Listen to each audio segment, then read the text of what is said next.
While Israel and Gaza enter the sixth day of fighting since the attack of Hamas Saturday morning, yesterday marked the day where Israel finally, some would say, managed to establish a broad consensus emergency government to handle this crisis.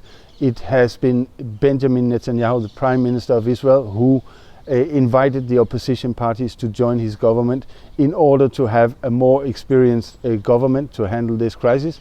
And it comes as to the great satisfaction of many Israelis, because they have been asking for this, namely the establishment of a government that represents all Israeli citizens and not only one part of the population. So there's a great satisfaction with this new government.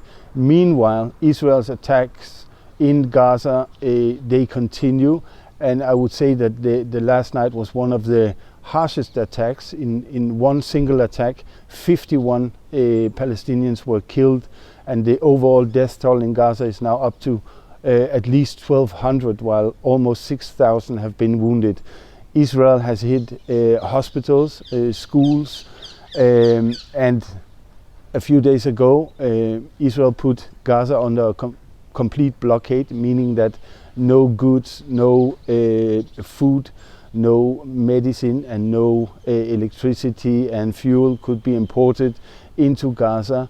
Now Gaza is out of electricity, and the humanitarian crisis is escalating inside the Gaza Strip by the minute. At the same time, yesterday also marked a situation escalating in the northern parts of Israel, namely in the city of Haifa, where I've been myself for the past week.